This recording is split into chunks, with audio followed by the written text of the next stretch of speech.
1-star reviews. Tell me about this. Tell me, how long have you been doing this lovely little thing? Well, I think I started it December 1st. I have wanted to do this since 2013. Really? Yeah, when we took a European vacation to Europe, oddly enough. As one does. And I wanted to, I started really reading TripAdvisor stuff. And I could not believe what people reviewed. Like, really? You're going to review the Colosseum? 1 star. Well, unsubscribed. It's kind of like old and dusty. I don't know what people are, the big deal. And I just thought, this is so crazy. But Instagram was really new. And I don't know. It just sat there. And I didn't know what to do with it. So now I'm just, now I'm doing 1-star reviews. Well, it's good. I saw one, the one time that I actually went on Instagram. I don't remember why. And recently, and I saw you do this thing. And I was like, see, that's an idea I wish I had come up with, but I don't really care about social media things. But it's funny. I think that's the kind of thing you would think that would take off on social media, right? But you can never tell. It's moderately viewed. What does that mean in your case, though? What's moderately viewed mean? No, without any promotion, without anything, just kind of dribbling them out there. I was doing them every day for the first month, and I just got behind because I went away at Christmas time. So now I'd sort of do them every couple of days. And, across all platforms, a good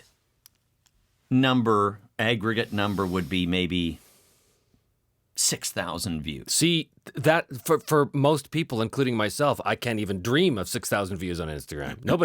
Nobody pays attention. But it's not. But it's aggregate. It's not like what does that mean? That'll be on Instagram. It'll be 300. On YouTube, it might be 1,500, and then on Facebook, it might be 1,900. Right. But there's I cannot figure it out. No. There's no rhyme or reason to it. We have a friend, Bryn. She's a photographer, and she did this thing a couple months ago. She looks for trends on Instagram and stuff like that. And there was a trend called lights, camera, action. I don't know if you heard about this, but it's part of a song, apparently, that the kids are listening to these days with their hippity-hoppity and such. But there was this thing started with lights, camera, action. And so all these people were doing these tiny little reels, Instagram reels to it. And so she's a photographer. So she grabbed that and she basically, when you hear lights, you see you're setting up the lights, and then camera, you see you're shooting, and then action, it's something else. And it's literally like a 5-second reel. So she puts it up there, and she gets 500,000 views in a week or something like this. Right, which is way more than she's ever gotten anything before. And the only thing she can think of is it just happened to be the right trending thing at that exact moment. Yes. She is convinced that if she had waited 24 hours, would have got nothing. So I stole it for my channel. I stole the lights, camera, action thing and did, different subject matter, but it was basically the same thing. Of course. And within an hour, I had 6,000 views. I had never experienced that before. And then that's funny. Yeah, and then it was dead. And it was just dead. And now nobody looks at it, nobody cares. So to find that weird algorithm thing, but you could drive yourself nuts trying to find the thing that's going to work, Yeah, and I clearly am not interested. No, neither am I. I couldn't care less. I do find the 1-star reviews humorous myself.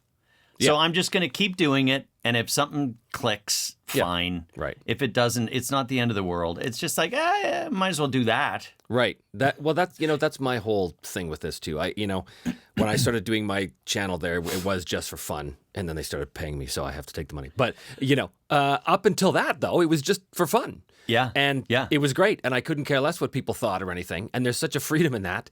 But you see these creators, these influencers, and they're driving themselves nuts trying to guess the market. It's like playing the stocks, right? What's going to be hot? I don't know, but I'm broke.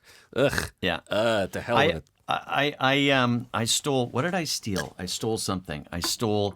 I was watching a remarkably funny movie. Surprisingly, Lost City. Oh, Sandra Bullock. Saw that one. Yes. Like really dumb Yes. and funny, and it was really good. And I've already forgotten the name. Anyway, they hired this right at the beginning. They introduced the cast basically, and they've hired a new social media director, the Asian girl. Yeah.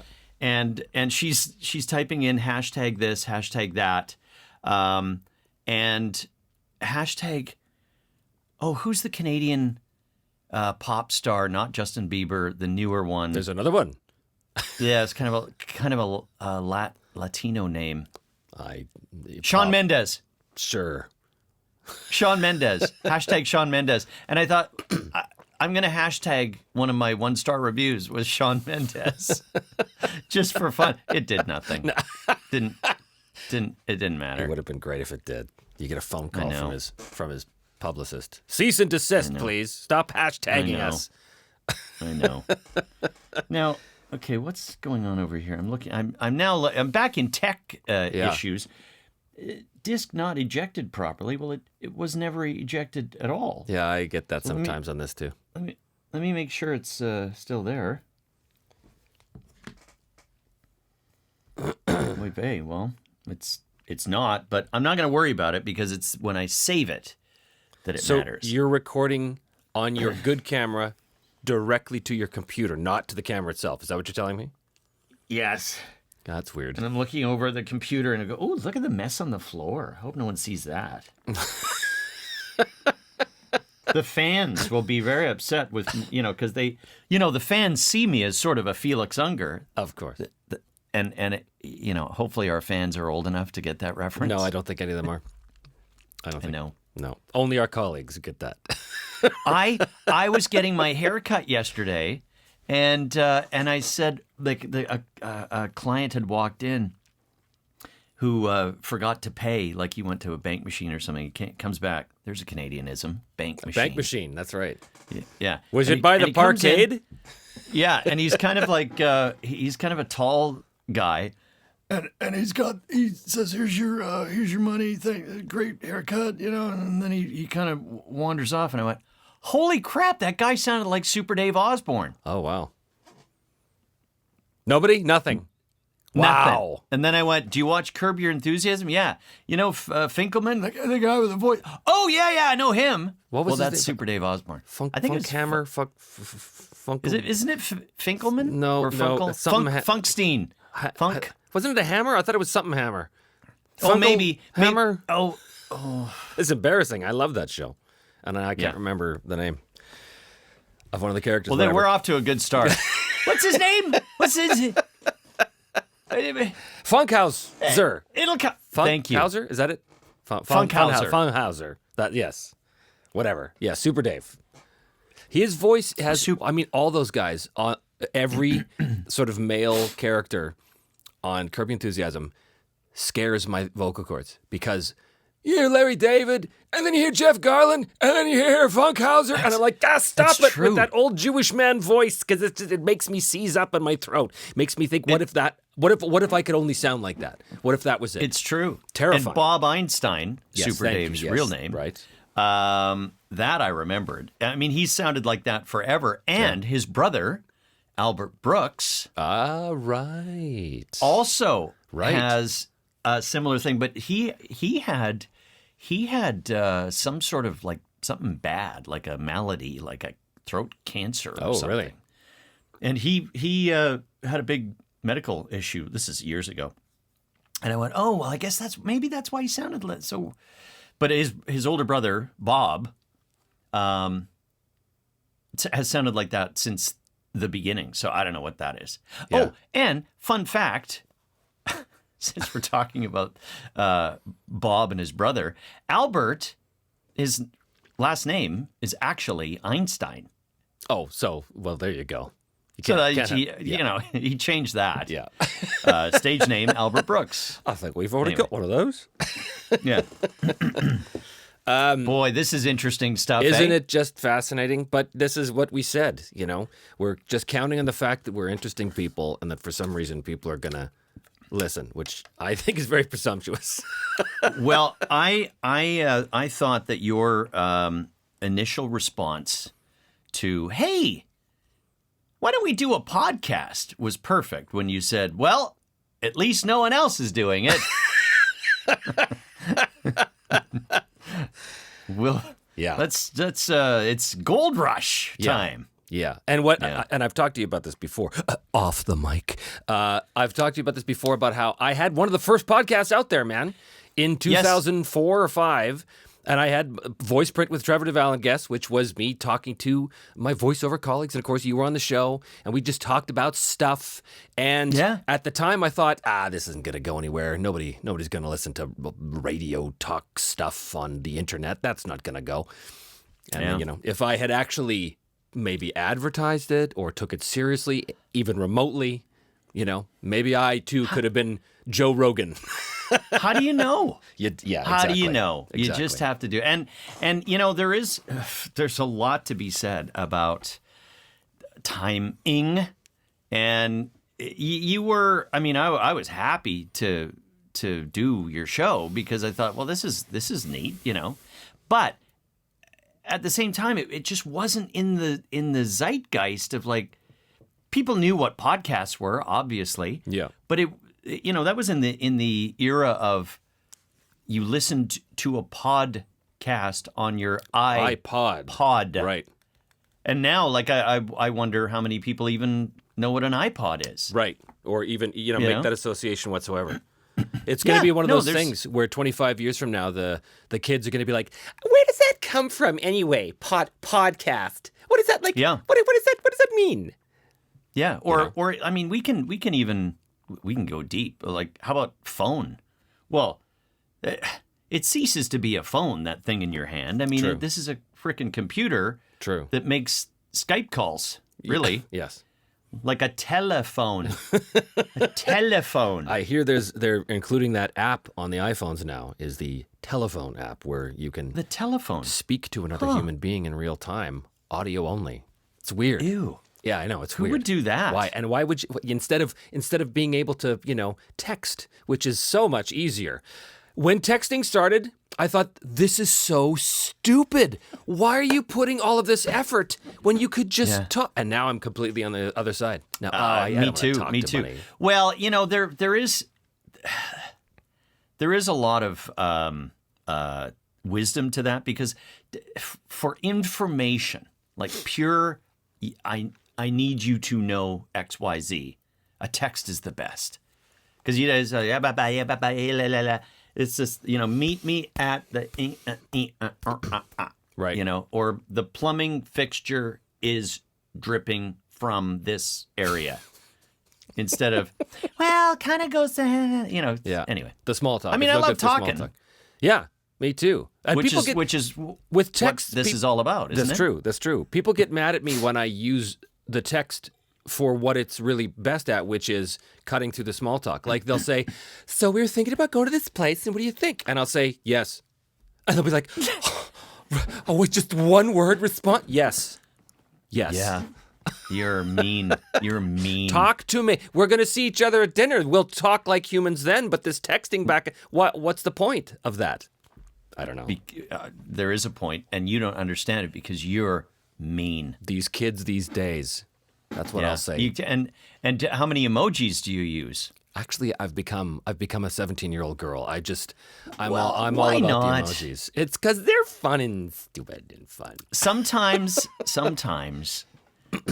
what is lacking in text is nuance. Yes, but it's positive is it's negative, and you do find yourself typing things like LOL just to make sure someone knows that was sarcasm. It's a joke /S.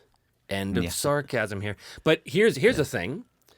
These days, when you have any kind of business email or interaction in writing, and you see people using a winky face or an LOL, what does that tell you?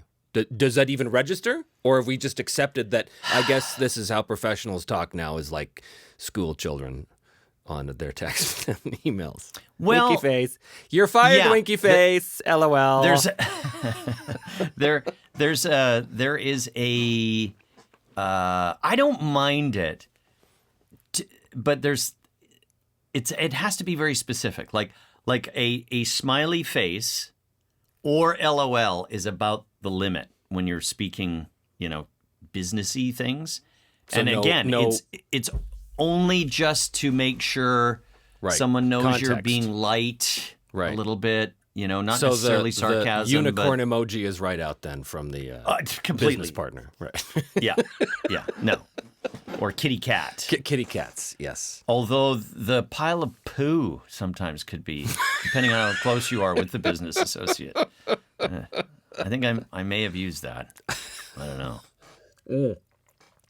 Are we going to have are we having a subject for this introducry We podcast? are the subject, don't you think? But not us. Yeah. Actually, no, I take that back. I don't want to be the subject. How about this? Yeah, I have a whole list of things. Okay. Well, you made a list. How professional. Winky face. Well, no. Hashtag LOL, whatever. How about colonoscopies? Hey, that's an age-appropriate thing to discuss. Or,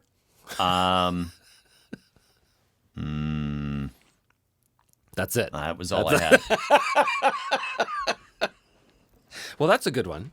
I got my first one at 45, which is early, but I was convinced to get it early because I had a friend who's even younger than me, and he said, no. You got to get, because you don't know what's growing in there. You got to get, and of course, then he put the fear in me. And I go, okay, well, I'll do it. And then I did it, and I was fine. But now, what is every 5 years or something? Well, I have a similar but different story. I went at 45 to get a colonoscopy because I had just done a commercial promoting early colonoscopy screening, etc. And I went, say, I think I'm about 45. So the advertising No, worked? I don't keep track of these things. Your age? But I was somewhere around there. Yeah. And I went to the doc in Vancouver, and he was a good British transplant. I totally pictured you like you went down to the docks to get your colonoscopy. This is the image I had. So I went to the dock. Yeah. Hey, I hear you're good at sticking things in. Anyway, so the I've doctor got this harbor hook pole we can use. he got very serious. And he looked me in the eye and he said, Ian, I would like to take you to the emergency ward. And there have been times where there's been beds full of botched colonoscopies. And I went, whoa. Wow. Okay, doc. Wow. And so that was his knee-jerk reaction. And then he said, he said, but really, do you have, family history? I said, no, not to speak of. I have an aunt that might have had something. Mother, father? No, not at that time. And he says, unless you give me a good reason, like some compelling reason. A compelling reason, a list of evidence that you might be at risk, I highly suggest you don't. Take this poo test. And, so we did the poop test and it was fine. And since then, because I've always had that, in my head, each doctor that we shared the same doctor for a while in L.A., gave me the option. And I said, just take the poop test. But I actually, now at my advanced age, I'm not going to mention my age. No, well, who keeps track of those things anyway, right? As you say. Exactly. Clearly not me. No. I'm going to get one. So, hey! And it was partially because of actually, they didn't, I don't think they meant to make it an ad for colonoscopies, but Ryan Reynolds and his friend Rob, is it McElhaney? Oh yeah, McElhaney. Yeah. In their soccer Welcome to Wrexham show, which was really good, even for a non-sports fan like you. Okay. We'll see. Because that was going to be my next topic. God. Sports. Sport ball? Yeah. Oh, boy. Sport ball. Anyway, I think they want to stick kind on of the did botched one of these. colonoscopy. They did one of these like handshake. Hey, I'll do it if you do it, and they both went in for colonoscopies, and they turned it into a competition, which was great. You know, I think I've heard about that. I think I heard about and that. it was really good because they found a couple of polyps and I can't remember who said what, but basically the competition was either way I win. Right. Because if I had some polyps and they got them, Huzzah. I win. Yeah. And then if I didn't, I win. Right. So depending Right. on what the other guy had. So anyway, That's it was actually a really good, soft sort of, hey, maybe you should do this. So that's what I'm going to. Maybe you should have Coming this up. invasive procedure in your anus. Yeah. I remember when I got that done, I was sitting there and they were doing the prep and preparing the IV and all that stuff. And I said, so I'm going to be out for this, right? And they said, oh, yeah, you'll be out. I said, I should tell you, I'm pretty resistant to being knocked out. Like like when I see the dentist or something, I need like 3 or 4 applications. I'm pretty tough. And they said, okay, Yep. well, we'll keep that in mind. And then I was wheeled into the thing. You know, they've got the machine that goes bing, the whole bit. Yeah. And I'm lying there, and I said, I might need a little more. And they said, okay, well, let's just start with this dose and see what happens. So count down from 100, and we'll see how far you get. I said, okay, good. 100? Well, Mr. Devall, it was a success. Welcome back. Just like That's that. So I guess it worked. That's good. Yeah. Oh, I hope mine's like that because I haven't been put out much, if at all. It's I think fun. I love it. When I had my wisdom teeth out, they put me out for that. I was 16. Yeah. I've never had an operation. Yeah. I've never had a The only thing I ever had was surgery. when do you remember back in 2005 or 6 I had not a what was it? It wasn't a node. It was a in something your on the thingy. vocal cord. Yeah. on Oh, the I vocal remember cord. that. Yeah, and I was out for 3 months. I couldn't speak for the better part of 2 months. And of course, I that's said, terrifying. Thank goodness, because I took all your jobs. Yeah, that's true. That's true. That was terrifying because I remember when I was going in and I was talking with the doctor. He was really great. He was one of the best in the world. Like opera singers from Italy came to see this guy. I remember that. I remember this guy. Yeah. And I remember talking to him before the procedure, like we were talking about what it means to get it done. Because the whole reason I was there is because I was having issues with my range, and I felt like it all started it started in like 1999 or 2000. It started in 2000 when I started to feel like I had a piece of toothpick stuck in my throat. That was a sensation. Yeah, and it was this weird thing. And the weird thing, that was the year that I quit smoking, and I was chewing on toothpicks. So that's where the thing. And I remember going to see this doctor in Burnaby, and he was like this old frontier doc. He was like some, Civil War era doc. Because I went in there and I told him what was going on. I said, I got this sensation. He was one of those, did the scope and the whole bit. And he said, well, I don't see anything down there. He said, you been doing anything different lately? Any change of habits? And I said, well, yeah, a couple of months ago I quit smoking and then I started to notice this. And he said, well, maybe you better start smoking again. And I said, thanks, doctor. That's well, I guess we could cut it off. That would be his answer to everything, right? So this went on and on and on, and then I found this guy, this specialist that everybody flew in to see, and he said, yes. I said, what are the, give it to me straight, doc. Give me the odds. What's going to happen here? He said, well, here's the thing. He said, 80% chance you're going to be happy.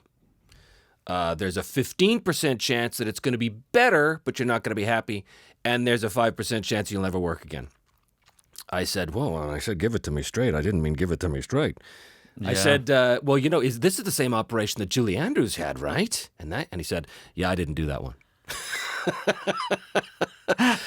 Anyways, it turned out obviously it was fine, but I know this doctor, probably because of you. Yeah, I think so. I don't know what I had, but, just some hypochondriac thing. I better go. I think I better go. No, you know what? I know what it was. I started to crackle in an odd way. Like second When puberty? Kind of like for our Canadian fans, Don Cherry did this a lot. Where when he would get emotional, he'd crackle. Oh yeah. And I thought that has not been something I do. So I thought this is really weird. And I better get it checked out because it was right around the time that right after you had your thing, and I went, oh, maybe I better. Yeah. It's going around. And they, he sent me to a therapist, some nice lady who got me to blow into a straw. Although, I'm sure you did all those exercises. Yeah. Hoo, hee, ha, ho, Yeah. all of that stuff. Yeah. And Anyway. Yeah. Well, yeah. How do you warm up before a session? Are you supposed to warm up? Yeah, Glenfiddich. That was my It's, answer. You know. Stupid. I guess it depends on Anyway. whether I want the peaty warm up or whether I want the more Canadian whiskey warm up. Irish triple distilled warm up. Yeah. Anyway, as it turned out, I once again I kind of self-diagnosed because basically they said, yeah, we'll look down there. There's no problem. But I think you're just realizing some stress. And you should, work it out a little bit before you get going. I went, okay, well, that's fair enough. And what the reality is I was not, there was a time where I was working every day, multiple times a day, where I would have like stacked up commercials, sessions, whatever, and you're just doing it. And then there was a time where it kind of, not so much. And that really was what was happening, is I wasn't using it as much, so the stress would come in quicker. Yeah. Yeah, it's weird. Now I'm perfect because I'm working tons. It's a psychosomatic response with me for sure. When I when I wake up in the morning, I'm perfectly fine. But then if I have to go to work, say at 11 o'clock or something, then I start to think, it's not as bad now since I actually left LA. I wonder what that means. Life is better after LA. Weird. Or health anyway. But I would start to think about it like, oh, I got this session. And then I'd start to feel myself seizing up. And the more I thought about it, the worse it got. And then I would get more panicky. Oh, I'm not going to be able to hit this character because I got to do this thing. And it's all just in your head, man. You got to get out of your head, man. Get out of your head. I've told you that for years, Trevor. Well, get out of... Well... Turns out. Yeah. Turns out that was the answer. Huh. And is it that same toothpick feeling, or is it just something else? Now it's just general... now it's just a general hatred of all living things. No, it's just a... Well, that's nothing new, Mr. Devall. Right, that has nothing to do with the throat. No, it's an overproduction of mucus and phlegm. I'm always feeling like there's a frog caught in my throat, stuck in my throat. I always have to do that. And it's annoying. Why do you have to bring the French into this? Boom! Boom! Almost cancelable. I don't think they can cancel you for that. That's just... They can in Quebec, maybe. Maybe. I don't think I have a profile in Quebec. Oh, well. So, no canceling. You got to be careful there, huh? Because if you make that joke in Montreal, then maybe we don't... That's my go-to French Canadian. Yes, it's a beautiful province. We love it. I do. It is gorgeous. I visited a million years ago, very briefly in Montreal. I was 18-ish, 19. Went with my dad, and I enjoyed it. But most recently, about I don't know, a handful of years ago, when you probably had to do this too for immigration. You have to go to Montreal, right? Because that's the only place in Canada they can do the right kind of the card for the green, that thing. So anyway, I went there, and we went there, the whole family, and it was lovely. I mean, what a great city! It was a long way to get around to me making up for my but I mean it. Like it is probably, other than the sort of home of my birth, Vancouver. I was born in a suburb of Vancouver. It's my favorite Canadian city. Montreal, huh? on the record. Huh. Well, it's fine. It's fine. I love the province of Quebec is just beautiful, and it's we drove through there when we went across the country for our lads trip back in 2003 or whatever it was, from one coast to the other, and going through Quebec was just stunning. And going through Quebec City, and it was just something. Man. I haven't been there. I have not. It's a very European feeling. It's very old Europe feeling. It's great. Is Quebec City across from Ottawa? No, that's Hull. That's Hull. That's right across the river. Quebec City's way up. Like it's about. Okay. I think it's like a 5-hour drive from Ottawa or Montreal. It's on the list. It's up there. I want to go to Quebec City. I hear marvelous things. Yeah, it is bon, très belle. Yeah. I don't know. But when I say my favorite Canadian city, I mean like, it's got to be a big one. And like to a me, big there's city. only. Yeah, to me, this is terrible. I'm going to offend the whole province of Alberta and Manitoba. But there's only 3 big cities in Canada, and it's Toronto, Montreal, and Vancouver. Well, that's true. I mean, Edmonton, where I grew up, is big in size. It spreads out. Oh my goodness, is it ever? Like a plague across the prairies. But the population, I don't think is much north of 1 million. At least it wasn't. I don't know what it is now. Calgary is funny because I was flying into Calgary a couple months ago.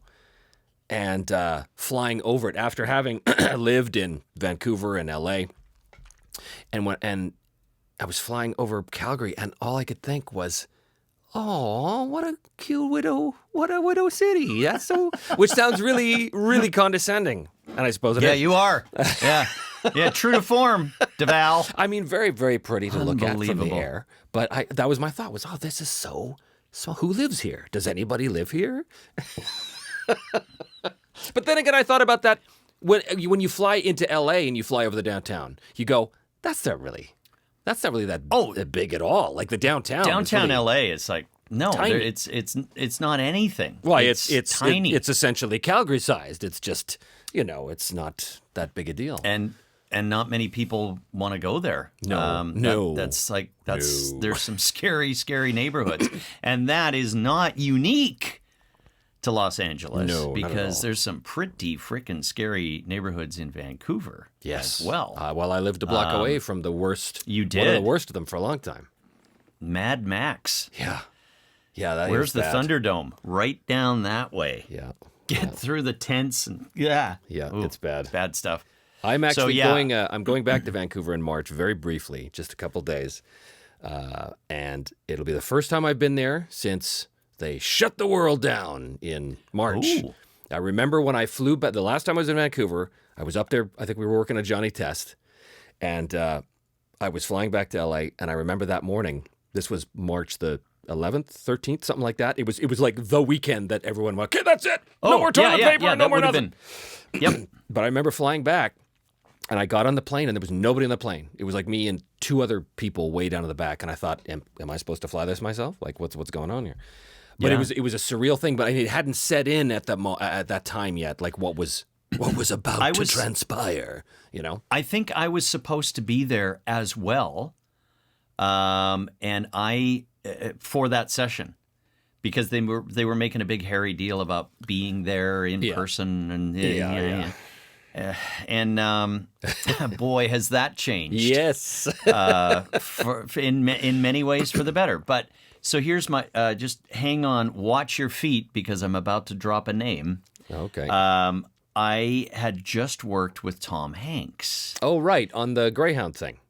Yes, yeah. And it was like this, we knew this thing was happening, this virus. It was like, it's coming, and I had the airfare booked to fly to Vancouver. I wasn't that thrilled about having to go back for that, but I could stack up a few things, and okay, it makes sense.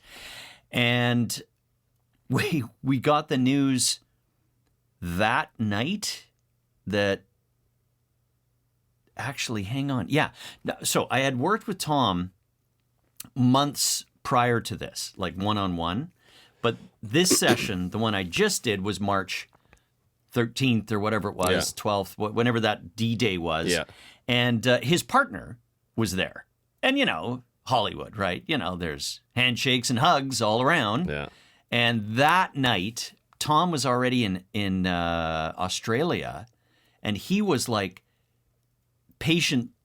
celebrity patient zero. He was. like, That's number right. one. Yeah. And we all went, what? I was just, and we were all just, Yeah. and because he was in close proximity with his partner, Gary, and I just went, hang on, stop everything. I'm not traveling. I'm not going anywhere. Yeah. I canceled. I just said I'm not flying. And like days later, everything got shut down anyway. Right. I But that remember was my I don't want to. Yeah. I don't even know. Because at that time, Like, I mean, nobody knew anything, and we were just like, No. oh my god. I want to point out that we went a full 38 minutes into this thing before mentioning our first Hollywood douchebag celebrity reference. And I'm not saying Tom Hanks is the douchebag. I'm saying that we're the I douchebag. am. We're the I am. Hollywood douchebags. Yeah. Yeah. So I needed to. You cracked the seal on that one. That was you who did that, needed not to. me. I Yeah. just want to Yep. point out it was Ian who brought up the celebrity reference. I could have, Yes. but I didn't. So there. Trevor, it's not a competition. Yes, it's always a competition. But I am close and personal friends with Tom Hanks. Close personal, yeah. Two movies now. Yeah. Well, I know. You're basically his godson. That doesn't work. No. I pretty much best friend. Yeah. There's no. We were very, very close in age. So No, not really. Anyway. So I saw Bill Burr in since we're doing this in December because he came to play the One of my Coliseum, whatever favorites. they call it. He's fantastic. He's the best guy in the world. But he said, because I had texted him this, I got to tell you, every single time this guy, what happened was we saw he was coming here to the city, and I thought, well, we should look at tickets. Of course, sold out immediately. So Well, I'm gonna jump in before because Yeah. I want you to tell this story, but I'm also for the listening and viewing audience. They need to know how you know Bill. oh right, of course, because who the hell are we, right? Yeah, We didn't actually introduce ourselves. We just sort of assumed people would know who we were. How's know. that for we'll pride edit and we'll arrogance? we'll edit something in at the beginning. It'll be razzle dazzle. You know what? I don't There'll think be we a should. theme. I think we should Okay, just fine. launch right in the Just way start? we did. Just start. Yeah, maybe. This is Yeah. us finding our feet in the podcast. So I did a show with Bill Burr called F is for Family. And it's on Netflix. We did 5 seasons. It was fantastic. Laura Dern, Sam Rockwell, lots of people were in it. And I played a whole bunch of characters. And it was one of the great experiences of my career for sure. But Bill, I had no idea what to make of him because, of course, all I knew about him was that he was the comics comic. I had only heard of him because of the Philadelphia show he did that he famously did where all of the comics were getting heckled by this growingly aggressive and drunken audience. And so and they were like leaving shaking. And so he went up there. And he just sat there for 20 minutes and he just laid into him and he insulted him. You call this a fucking city? And he's going on and on and on. And they would boo and he was, right, keep booing. He would insult their hockey team and he would insult their football team. And he just would, I got 8 minutes left. And he'd keep going. And by the end, they loved him and he completely Yeah. turned around. And that was like, oh, Bill Burr. He was like the guy that... So that's what I knew about him. And so when I met him for the first time, I thought, oh, well, what's this going to be like? But he was the greatest guy ever. He was, I remember when we You were... can tell. I mean, to me, it comes across. Yeah. Like He's just a guy. love- He's just a dude. I love you the know? way he constructs his bits. Yeah. Because when you pay attention to these sorts of things, not that I'm special for this, but lots of people do it. But you go, I see what he's doing. You go low and get people. Oh, I didn't like that. I'm not sure where this is going, but I know I don't like it. And then like he's basically like baiting you to do that. Yeah. So that he can come around behind, upside down, and over and go, but. Yeah.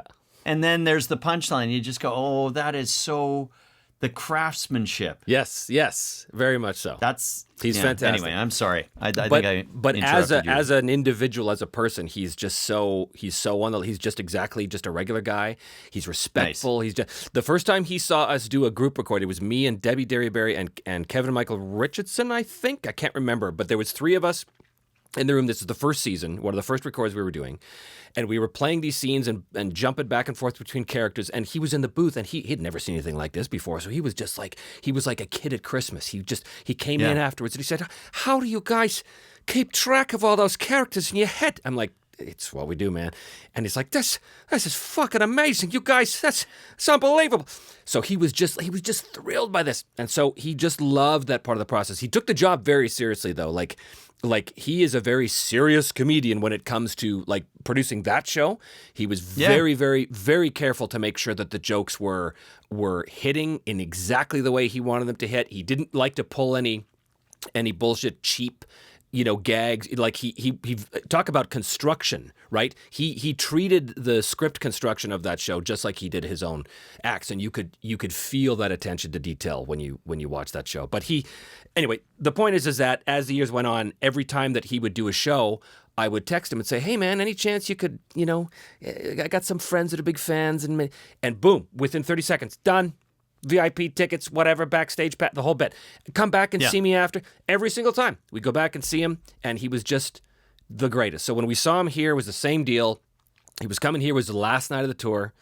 And oh, nice. Yeah. So, but I, stupid man that I am, first of all, I had never been to this big venue, so I had no idea. But because I know Bill Burr, in my head, it was going to be, it'll be a small, intimate thing. And then 5 miles away from the place where you see the big sign saying Bill Burr parking this way, I was like, what? And I couldn't realize, why are we 45 minutes late or later than we thought? Because the traffic, because there was 25,000 people or whatever it was. And I was like, oh my God. And it didn't occur to me that, of course, I'm going to see this giant star. So we get in, and it's like, we've got 5 minutes before he's supposed to go. And I'm like, oh my God, but we got to go. So we run to the back. His manager comes out and says, yeah, Billy's been waiting for you. I'm like, oh my God, I felt so terrible. And we got to the green room, and he was so sick. He couldn't, he opened the door and he said, I can't shake your hand. I just got to give it the elbow. I was like, oh man, what's going on? Is it the big C? He's like, no, it's the kids. The kids, the germ factories, they bring back everything. I got everything. Every fucking kid on the block now. I got this. But he was just exhausted. He said, I'm done. I'm done, dude. Because he was his last night. And I thought, how are you going to do this tonight? But of course, he goes on and absolutely kills it because he's a pro. But the whole time, I felt so bad that we only had 5 minutes, and he was waiting. He was expecting us half an hour before, and I was like, oh! But then afterwards, he writes, and he says, hey, thanks for coming. Good to see you guys. And he always remembered Nisa's name. That was the thing. Every single time. That was a big deal for her because it's an unusual name. Every single time. And he wrote us and he said, thanks for coming. So good to see you. And I was like, oh man, so sorry that we were late and blah, blah, blah. He's like, no, it was just great. And we're so proud to know you. And I'm like, who is this guy? I got a million stories of him. He's a real guy. He is a real guy. He's a real guy. Well, I'll offer up my Bill Burr story. Not that I know him personally the way you do, but we went to a similar, giant venue out in the California desert, and it continually surprises me, people that go to entertainment events and don't know why they're going. Like, Bill Burr is a known quantity. You're going to go see a Bill Burr show. Well, he starts into it. I forget what joke it was, but he starts immediately kind of dividing the audience. Hey, we got any gun toters out there? And he, so he starts talking about gun laws and everything, and they're great jokes, and he starts getting heckled. Wow. Like heckled. Wow. Boo! And I'm thinking, wow. You're really, first of all, wait till the end of the joke. Anyway, because like I started with, he's going to come around. Yeah. There's going to be a thing. Anyway. And he's getting booed and it's multiple people. It's not just one person. And then there's this woman that starts talking back to him. You're a misogynist. Oh my God. Stuff like that. And then she would follow it up with, not funny. And then a couple more jokes. Still not funny. Oh boy. Oh great. Is this how this is going to go? So then it starts, like, you can hear these little pockets of like uprisings in this giant venue. And then, the big security guys are, and they start like escorting people out. This is how bad it was getting. And Bill's kind of like part of the time he was responding to them. And then part of the time he was just like, I'm just not going to do this.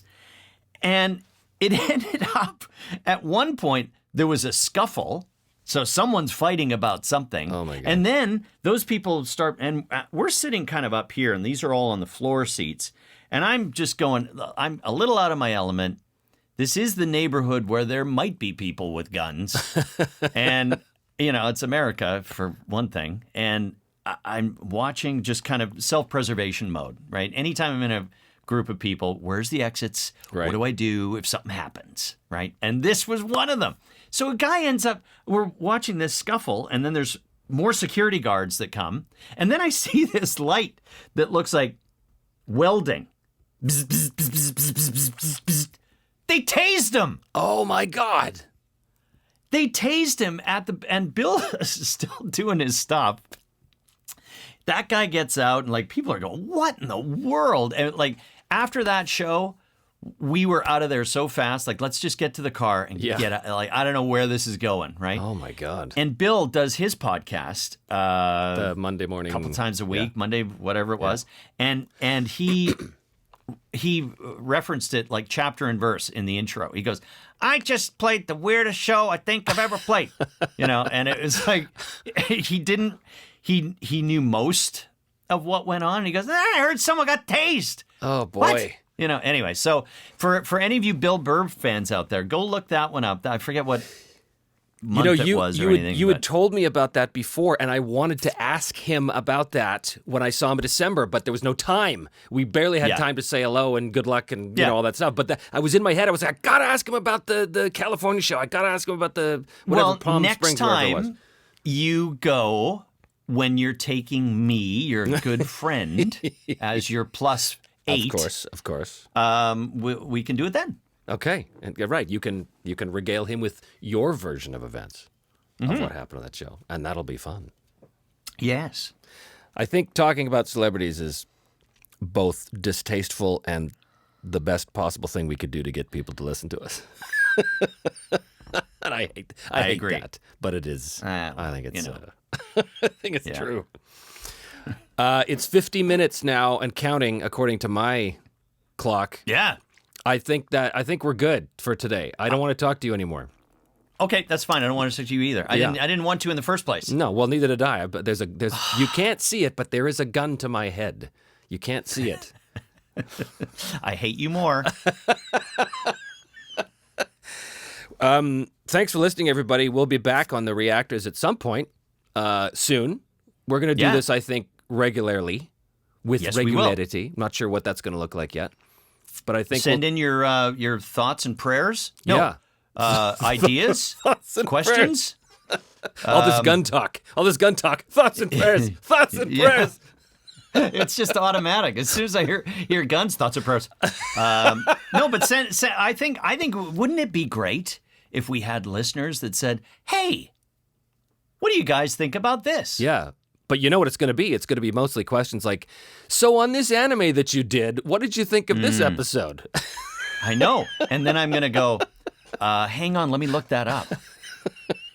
Because we want to leave that stuff for the conventions. We want to leave that stuff, to talk to you directly, to talk to you in person. We want to talk. But here, this is different. I think we talked about how we don't really want to talk about our work if we can avoid it. Right? Right? Yeah. Right? Yeah. Except when it's, except when it's a celebrity. Yeah. And then we can talk about our work. Bump ourselves up. These are just people stories. They weren't They are. like work. No. Not really. Well, I don't know. I guess you can. That doesn't matter. I stuck my foot in it and squished it around, didn't I? Do we have an email or something that they could send us things to? Do we have that yet? I think we do.